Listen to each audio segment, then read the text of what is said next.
Welcome to another edition of Handicap Born Black in America. I'm your host, Ramon Roan, and this is being brought to you by Judicial Freedom Riders Incorporated. You can find us on the World Wide Web at www.jfrinc. I want to thank you in advance for watching this video. Please subscribe. Your subscription helps us as we move towards that goal of making the justice system that is unfair, making it fair. We need your help. The title of this video is called, Are We Living in a Post-Racial America? Hell no. No, we're not. Now let me read this to you.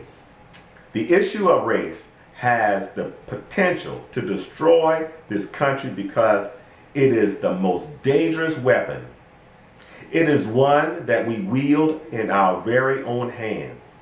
If this country does not deal with racism effectively, Ebola or ISIS will not be our downfall. It will not. Listen, look, racism and look, black people can be racist against black people. They can. So it's not just white. Racism is a mindset. As a Christian, we'll say racism is a spirit. So we need to get rid of that spirit. That needs to be replaced with something else. How about love? Love thy neighbor as thyself. So so it has to be replaced. But in the meantime, it also has to be combated.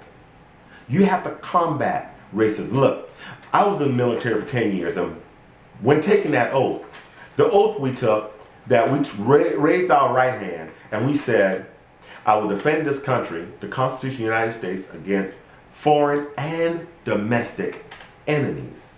Well, racism is a domestic enemy, and it's been here since its very inception. Look, when they wrote the Constitution, they didn't have blacks in mind when they wrote that Constitution. No, they didn't. They said all men are created equal. Yeah. They didn't even consider us to be a man. Matter of fact, I believe it was 2/3 of a man, or 2/5 or something like that. So we weren't even considered a person. We were considered livestock. You hear me? Livestock. So now, when the 13th, the 14th, and the 15th Amendment was written and ratified, the 13th Amendment was freeing the slaves, the 14th Amendment for giving us our citizenship, and the 15th Amendment was to give us the right to vote. They had to have amendments. They didn't have amendments for Italian people, for Jewish people, for Hispanic people. No, black people. That amendment was for black people. Okay? So we have this amendment. And by the way, I always like to point this out to my Democratic friends. The 13th, 14th, and 15th Amendment, no Democrat voted for it. I don't care what you say, that there's no evidence about Democrats flopping, switching sides. No. You got some Democrats became Republicans, some Republicans became Democrats. Okay, but the parties never switched. There is no evidence, no historical fact that says, and history doesn't change. Nothing says that. So now, let's get over that part there. And let's get to, let me give you this something here about this post-racial. That's a myth. Just because we have President Obama as president does not mean we're beyond race. We're not beyond race. Racism still exists. Ask the 1 million of the 2.2 or 2.3 million African Americans that are black people that are incarcerated. Racism exists. When you drive your car, you drive a nice car and you're black and they see you driving, the police see you driving, what they're thinking about, you stole a car. Racism exists. We're still being profiled. Racism exists. So anyone that says we're post-racial is ridiculous. They're ludicrous, as Mike Tyson would say, ludicrous. So let's get over that. Now, with that, they passed laws, and we call them Jim Crow laws. And actually, I want to read this also. Well, I'm not going to read that. The Jim Crow laws was instituted, and actually Jim Crow was a character, Okay, a caricature. Let me read this to you. I'm going to read it again. Anyway, the phrase Jim Crow law can be found as early as 1892 in the title of the New York Times article about voting laws in the South. The origin of the phrase Jim Crow has often been attributed to Jump Jim Crow, a song and dance caricature of blacks performed by white actor Thomas D. Rice in blackface, which first surfaced in 1832 and was used to satirize Andrew Jackson's populist policies. As a result of Rice's fame, Jim Crow had become a scornful expression meaning Negro by 1838, when Southern legislators passed laws of racial segregation directed against black.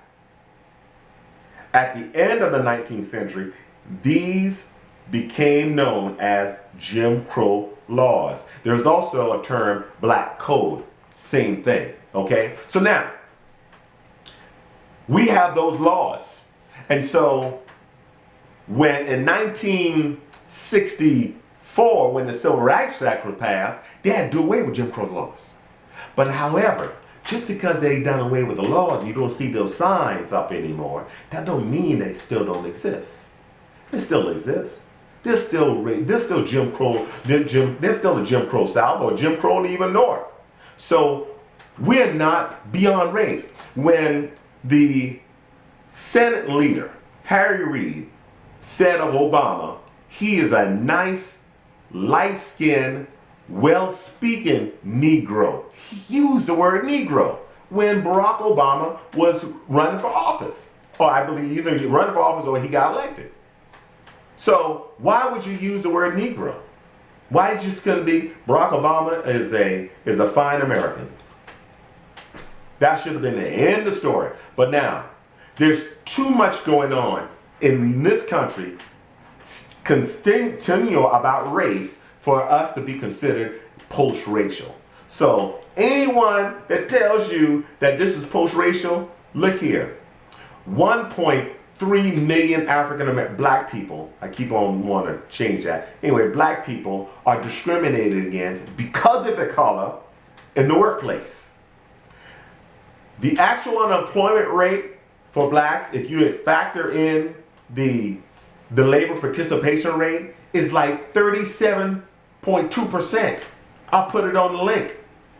Yeah, so you can't, I'll put a link on the comment section. So do you think that the high unemployment rate, even if you just take what the government gives you, say that it's 12%, and the rest of the country is 6%, do you think that might factor in because of the color of your skin? Well, I dare say so.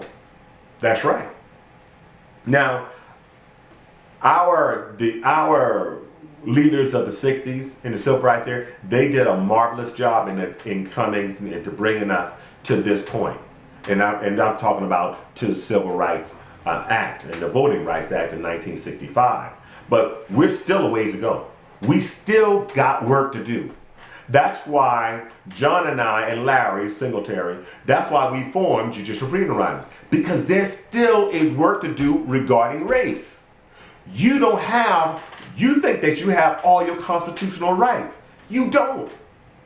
Go to court. I've been in court for 15 years and counting for one case. No new evidence.